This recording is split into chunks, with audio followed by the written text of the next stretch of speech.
All right, news just coming in. India to participate in an unofficial capacity in a meeting hosted by Russia where representatives of the Taliban will be present. Omar Abdullah has questioned the government's move and asked if non-official participation in a dialogue that includes the Taliban is acceptable to the Modi government. Why not a non-official dialogue with non-mainstream stakeholders in Jammu and Kashmir? We're trying to connect to our reporters on the ground. Omar Abdullah talking about a meeting where India is participating. The meeting is being hosted by Russia. India says it's participating in an unofficial capacity. What's important to note is that members of Taliban will be present there. We have our executive editor Gaurav Sawant who's with us on the phone line. Gaurav, the government clearly on the back foot here. So the government has a position, a stated position here that India wants a policy for reconciliation in Afghanistan that is led by the Afghan people and is managed by the Afghan people. It has to be an Afghan-led process. In this case, while Russia is trying to bring about peace in that region, and you know how that country is torn by strife, India doesn't want to be off the table, and that is extremely significant. If Russians are talking through to the Taliban and there are elements of the Afghan peace process that are involved in this, India doesn't want to be off the table. At the same time, it has a stated position that it has to be an Afghan government-led process or Afghan people-led process, and India doesn't accept. Taliban is an internationally recognized terror organization. Also, the BJP had made a lot of hue and cry about a photograph from some international event where Chidambaram was seen sitting in close proximity to a Taliban leader. How then can the Modi government defend a meeting where it will be sitting on a table along with the Taliban? So Chidambaram was the finance minister of the country, and that was happening in our own country. Here are two former diplomats who are going. So it's not the participation of government of India. No serving diplomat or leader is participating in this event. Where P. Chidambaram was with a Taliban leader, that was in Goa. That was it was a Think Festival, I remember. Yes, that was the Tehelka's Think Fest. Here there are two retired diplomats who are participating because India doesn't want a process in Afghanistan where India has no participation whatsoever. So if you take a moral high ground and then you're not a part of the solution, ultimately you lose. So would you want to cut your nose just to spite your face? Or because you've taken a principled but the government position? will, Gaurav, definitely find itself difficult to defend itself here because those retired diplomats are also representing the government of India here at the meeting. Stay on with us. Let's also get a word from Pooja Shali. Pooja, Omar Abdullah saying that if the government can actually be on the talks table with the Taliban, why not with separatists in Jammu and Kashmir?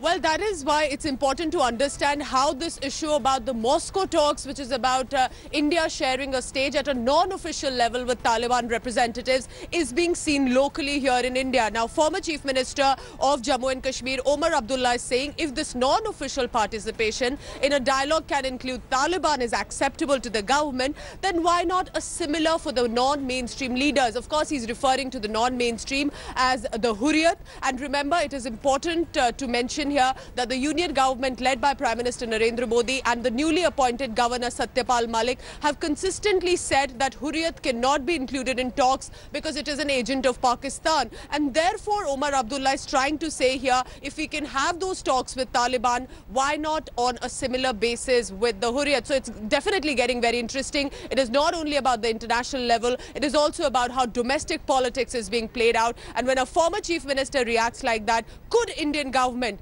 consider now starting those talks and meetings again, even with Hurriyat and other groups as well?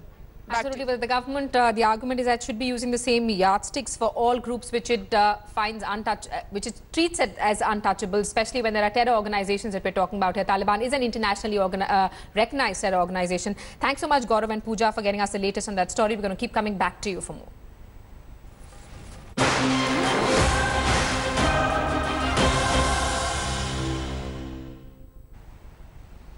Chhattisgarh is all set to see political temperatures soaring today. Prime Minister Narendra Modi and Congress President Rahul Gandhi will be in the state to start their campaign ahead of the first phase of assembly elections.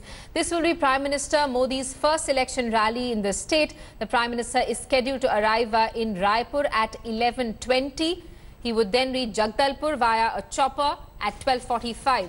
Following the rally, he will leave for Raipur at 2 and then return to Delhi. Rahul Gandhi will tour the state for 2 days, during which he will address 5 rallies. He's also scheduled to hold a roadshow in Chief Minister Raman Singh's constituency, Rajnandgaon. The campaigning for the first phase will end on Saturday. The first phase on November 12th will see 18 seats of 8 Maoist-affected districts go to polls. All right. Prime Minister Narendra Modi and Rahul Gandhi to kick off their campaigns in Chhattisgarh a day after a major Naxal strike in Dantewada left 5 people, including 2 CISF jawans, dead. The attack happened around afternoon yesterday. The Naxals targeted a CISF convoy. 2 CISF jawans were killed and 3 locals were killed in that attack. Interesting developments here. It was the 10th. It was the second Naxal attack in 10 days in Polba, Chhattisgarh, and a day after the Naxal strike.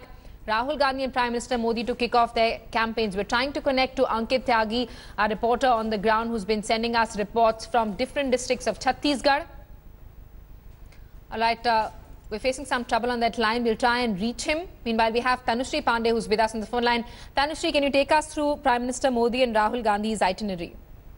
Absolutely. In fact, the poll bugle has been sounded by by 2 main political parties in Chhattisgarh. Today, we'll see political rallies by both Prime Minister Narendra Modi and Rahul Gandhi for their respective parties in Pakhanjur and Bastar. Now, both these areas are worst hit areas in Chhattisgarh, worst hit by Naxalism, and both these areas are in the South Chhattisgarh. Remember, South Chhattisgarh is going to go on polls on the 12th of November, and today we'll see Prime Minister Narendra Modi and Rahul Gandhi going on the ground, hitting the ground, wooing the voters in Pakhanjur. Rahul Gandhi will be going in Pakhanjur. His rally is at 12 p.m., 12 in the noon, and Prime Minister Narendra Modi's rally is in Bastar during the same time. So both these biggest political faces, biggest political leaders will be in Chhattisgarh today on the street to woo their voters, to address their issues. What are the issues of Chhattisgarh? And we'll see. And there is also, and since I am on the ground, there's also a lot of preparedness we can see on the ground.